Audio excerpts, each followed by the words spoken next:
आप सभी बच्चों को नमस्कार। आज आपका तीसरा प्रैक्टिकल है जिसका aim to determine the height of a given work piece with the help of vernier height gauge.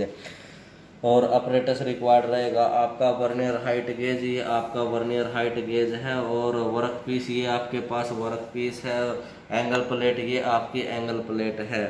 Apparatus उसके बाद आप थ्योरी करोगे, आपको इसकी पीडीएफ प्रोवाइड कर दी जाएगी। उसके बाद इसका कंस्ट्रक्शन है जिसके अंदर इसके पार्ट नेम बताए गए। ये आपका वर्नियर हाइट गेज है। वर्नियर हाइट गेज के अंदर इसको बीम बोला जाता है, जिसके ऊपर मैन स्केल ग्रेजुएशन बनी होती है, इसको बीम बोला जाता है। और ये इसकी वर्नियर स्केल होती है जिसके ऊपर इसकी लिस्ट काउंट 0.02 mm लिखी होती है। ये इसकी वर्नियर स्केल है। ये वर्नियर स्केल लॉकिंग स्क्रू है, दो इसके वर्नियर स्केल लॉकिंग स्क्रू हैं। और ये एडजस्टिंग स्क्रू है। वर्नियर स्केल को अप डाउन करने के लिए एडजस्टिंग स्क्रू का यूज किया जाता है। और ये इसका स्क्राइबर है, टू टाइप ऑफ स्क्राइबर है, स्ट्रेट स्क्राइबर और ऑफसेट। ये ऑफसेट टाइप का स्क्राइबर है जो वर्नियर हाइट गेज में अभी यूज किया है। ये आपका सनग है, ये सनग लॉकिंग स्क्रू है। वर्नियर हाइट गेज के रीडिंग लेने के दौरान स्ट्रेट लाइन लगाने के लिए इसको लॉक कर दिया जाता है रीडिंग के हिसाब से। उसके बाद इसका थ्योरी और ये इसका बेस है। इसकी जो रेंज रहती है 0 से 150 mm, 0 से 300 mm, 0 से 600 mm, इस प्रकार से 0 से 1200 mm तक की इसकी रेंज रहती है।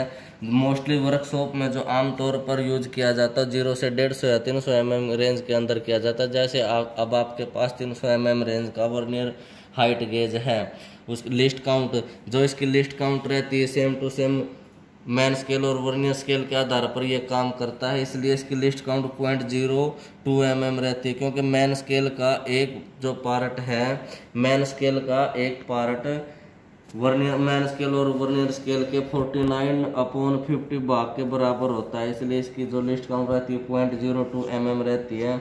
उसके बाद आप प्रोसीजर मैनुअल में प्रोवाइड कर दिया जाएगा, वहाँ से लोग इसकी ऑब्जर्वेशन टेबल के अंदर इसकी मैन स्केल रीडिंग, ये इसका मैन स्केल रीडिंग है।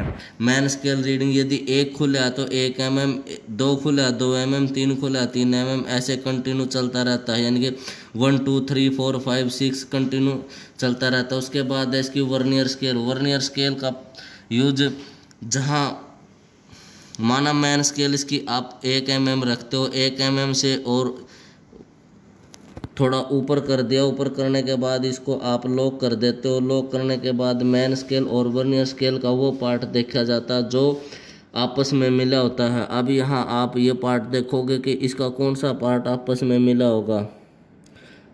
अब आपके पास 4 वाला पार्ट यहाँ मिला हुआ, 4 यानी कि अब आप यहाँ तक 5 10 15 20 मल्टीप्लाई 0.02 mm करोगे, यानी कि 4 पॉइंट में 40 mm ये आपका खुल जाता है। इसी प्रकार से इसकी एंगल प्लेट की सहायता से मार्किंग की जाती है। मार्किंग 3 प्रकार से होती है। सेंटर लाइन मार्किंग होती है, डेटम लाइन मार्किंग होती है और टेम्पलेट मार्किंग होती है। टेम्पलेट मार्किंग हम वर्नियर हाइट गेज की सहायता से नहीं कर सकते। 2 ही प्रकार के मार्किंग कर सकते हैं, आपकी सेंटर लाइन और डेटम लाइन। डेटम लाइन ये वर्क पीस आपके पास, जब वर्क पीस को एक्यूरेट 90 डिग्री पर बना दिया जाता है, इसके 2 पार्ट 90 डिग्री पर बना दिए जाते हैं, तो इसको आधार मान लिया जाता है और सरफेस प्लेट पर रखकर एंगल प्लेट के साथ मार्किंग की जाती है। यहाँ से शुरू हो जाती है मार्किंग। जैसे अब 10 mm खोल रहे हो तो आप 10 mm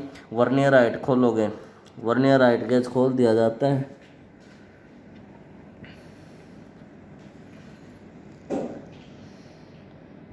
इस प्रकार खोलने के बाद लॉकिंग स्क्रू टाइट करके इस प्रकार से इसकी 10 mm मार्किंग कर दी जाती है। ऐसे वर्क पीस को पकड़ के वर्क पीस को क्लैंप की सहायता से एंगल प्लेट पर पकड़ा जाता है, नट बोल्ट की सहायता से एंगल प्लेट पर पकड़ सकते हैं। इस प्रकार से जो मार्किंग की जाती है उसको डेटम लाइन मेथड बोला जाता है। यदि इसी पीस को सेंटर निकाल के मार्किंग की जाती है तो सेंटर लाइन प्रोसेस बोला जाता है। इस प्रकार से इसकी मार्किंग की जाती है।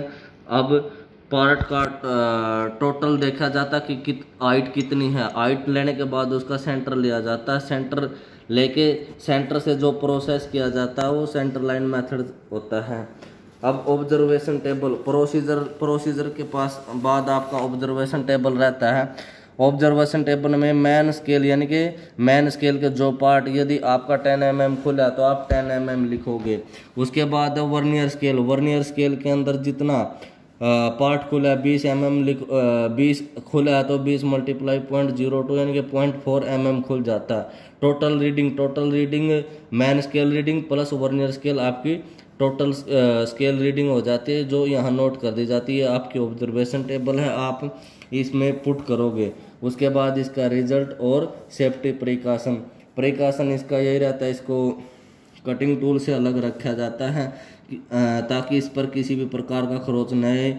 इसकी 0 एरर सेट की जाती है, इसमें एरर ना हो ताकि रीडिंग गलत ना हो। और इसको साफ सफाई का इसमें विशेष ध्यान रखा जाता है, क्योंकि इस पर जो मैन स्केल होती है वो छोटे छोटे ग्रेजुएशन बनी होती है, उन पर खरोच ना पैदा हो। Thank you, that's all.